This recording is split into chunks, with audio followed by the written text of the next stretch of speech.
माता सती ने एक दृढ़ता बना ली, एक विश्वास बना लिया, एक भरोसा बना लिया।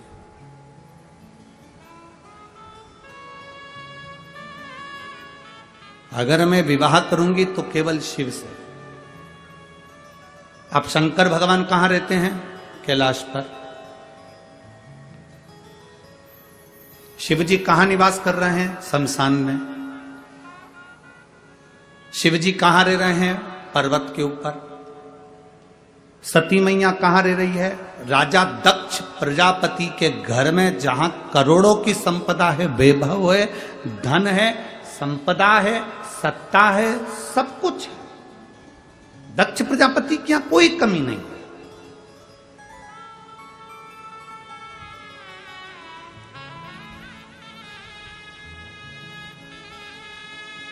समझाया जा रहा है, सती मेरी बात मान ले तो विवाह मत कर।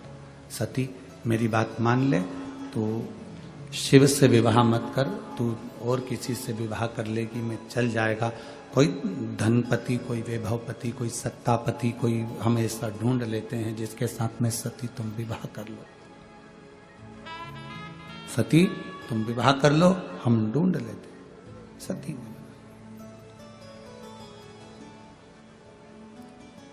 सती कहती हैं मैं विवाह करूंगी तो केवल देवाधिदेव महादेव से करूंगी, इसके सिवा विवाह नहीं करूंगी।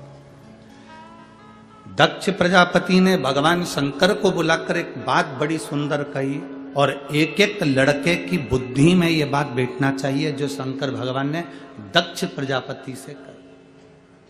पहले दक्ष की बात सुन लेना, उसके बाद शंकर जी की बात सुन लेना। विवाह करने वाला लड़का, विवाह करने वाला वर, उसके मुख पर शिव महापुराण का यह संवाद अब उसकी जिह्वा पर होना चाहिए।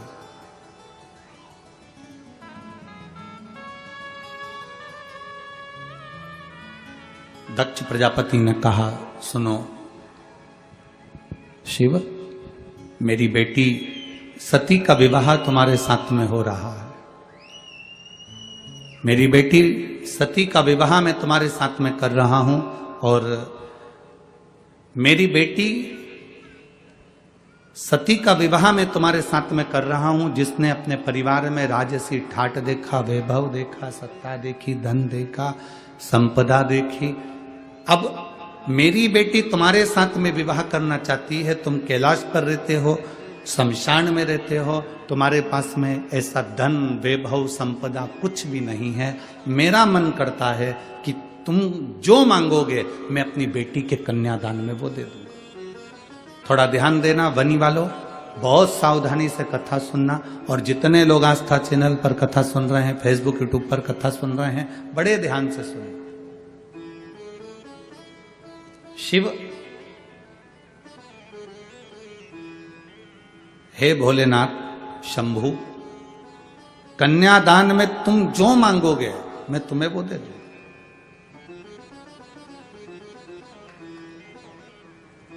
आज मेरी बेटी बिहार रही है, तुम्हें जो चाहिए मांग। भोलेनाथ जी ने कहा दक्ष प्रजापति को देखकर। दक्ष प्रजापति को जब देखा तो देखकर भगवान शिव ने, भगवान शंकर ने, ओघड़दानी ने, त्रिकालदर्शी ने, कैलाशी ने, अविनाशी भगवान शिव ने देखा, और भगवान शंकर ने देखते ही दक्ष प्रजापति के हाथ जोड़ते हुए, क्योंकि ये सती के पिता हैं, मेरे ससुर हैं, सती के पिता हैं, मेरे ससुर हैं, तो हाथ जोड़ते जोड़ते उन्होंने निवेदन किया। हाथ जोड़कर निवेदन करा दक्ष प्रजापति से, ससुर जी, पिताजी, मैं आपकी बेटी की मांग में जो सिंदूर भरूंगा, बस वो सिंदूर भरी हुई बेटी मुझे कन्यादान में दे देना, और वही इतना वर जरूर देना कि सिंदूर जो उसकी मांग में भरा गया है, वो सिंदूर मांग में भरी हुई बेटी आज डोली में बैठ रही है, और ये वर देना कि वो मांग में सिंदूर भरी हुई बेटी एक दिन अंतिम समय पर अर्थी में परिलेटी। उसके मांग में सिंदूर भरा हो, बिना सिंदूर के वो अर्थी पर भी ना लेटे।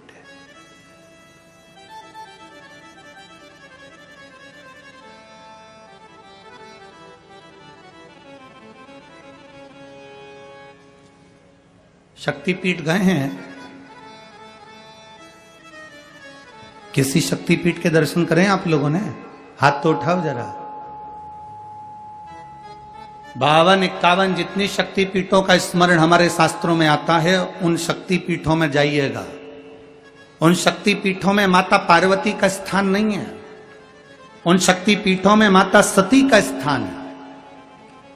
क्योंकि माता सती के प्राण छूट गए थे, शिवजी ने उनको कंधे पर धारण कर लिया था।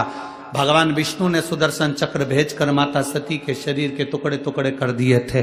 जितने टुकड़े होकर पृथ्वी पर गिरे वो सब शक्तिपीठ के रूप में निर्मित हो गए। और वहां आज भी माता सती के जहां अंग गिरे हैं, उन शक्तिपीठ पर आज भी तुम चुनरी चढ़ाओ ना चढ़ाओ, चूड़ी चढ़ाओ ना चढ़ाओ, उन शक्तिपीठ पर तुम हलवा पूड़ी चढ़ाओ ना चढ़ाओ, पर उन शक्तिपीठ का प्रमाण होता है कि उन पर आज भी सिंदूर और कुंकू जरूर चढ़ता है। उन शक्तिपीठ का निर्माण का सुख ही है ये।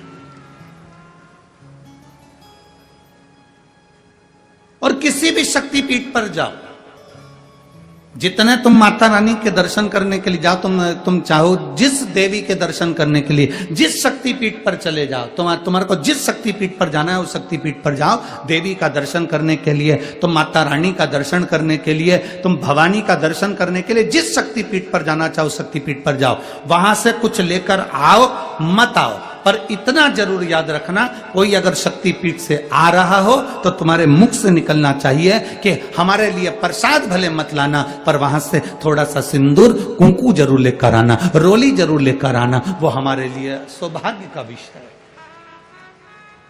वो हमारे लिए आनंद का विषय है।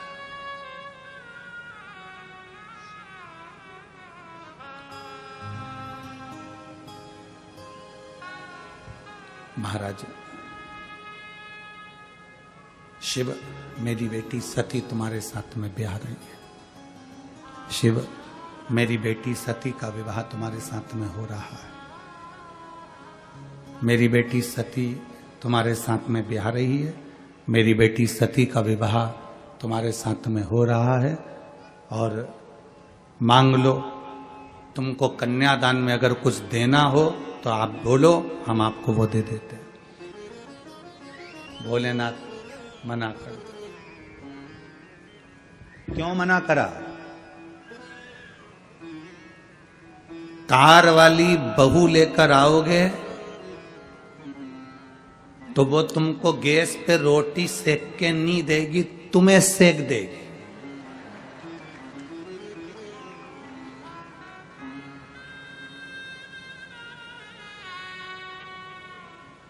पर संस्कार वाली बहू लेकर आओगे तो जैसे वनी में शिव महापुराण की कथा हो रही है, ऐसी कथा तुम्हारे यहां भी हो जाएगी अगर संस्कार वाली ला।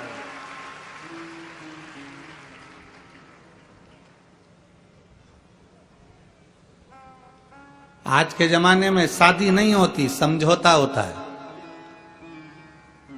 आज के जमाने में विवाह नहीं है, आज के जमाने में खरीदारी है। रिश्ता जहां होता है वहां पहले बात हो जाती है 10 लाख का, 15 लाख का, 20 लाख का। और माँ बाप भी धन्य हैं जो खरीद भी लेते हैं, क्योंकि इनकी आदत में है। बेटी छोटी थी तो उसके लिए 10 रुपए की उनने टॉफी खरीदी। बेटी बड़ी हो गई, 10,000 की साइकिल खरीदी। बेटी और बड़ी हो गई तो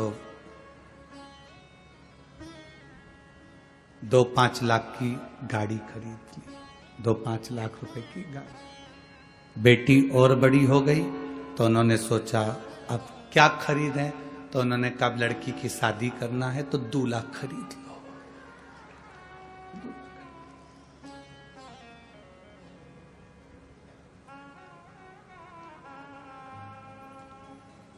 तुमने भी सोचा ससुर अच्छा मिला है, गाड़ी दे रहा है, जमीन दे रहा है, बेटी दे रहा है, half set, full set, sofa set, सब दे रहा है, पर तुम ये अंदाजा नहीं लगा के बैठे कि उसकी बेटी जब तेरे यहां आएगी तो सोफा सेट तो रहेगा, हाफ सेट तो रहेगा, फुल सेट तो रहेगा, पर तू अपसेट रहेगा।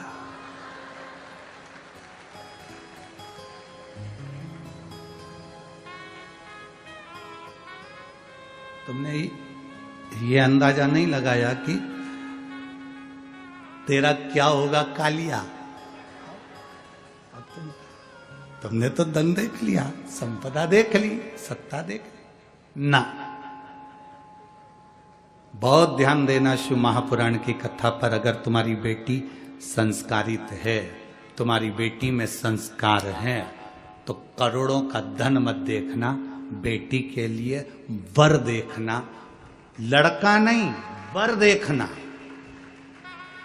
अगर तुम्हारी बेटी संस्कारवान है तो यह निश्चित है तुम्हारे पास में धन नहीं भी होगा ना तो वो घर को करोड़पति तो एक दिन बना ही देगी। अगर उसका दिल हृदय बड़ा है तो वो घर में संपदा लेकर आए।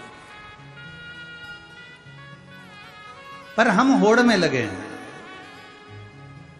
हमारा घर जितना बड़ा है ना, हमारे यहां पर 4 पेट्रोल पंप हैं तो कम से कम 2-3 पेट्रोल पंप का मालिक लड़का मिलना चाहिए।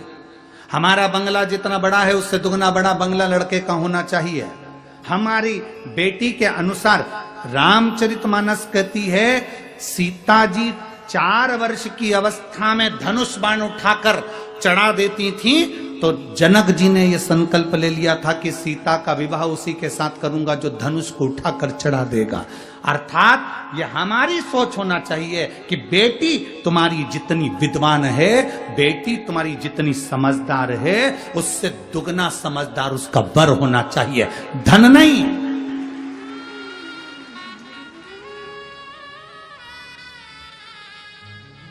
हम धन दुगना देखते हैं, हम संपदा दुगनी देखते हैं, हम पैसा दुगना देखते हैं, पर लड़का विवेक से दुगना नहीं देखते, बुद्धि से दुगना नहीं देखते कि हमारी बेटी के अनुकूल हो।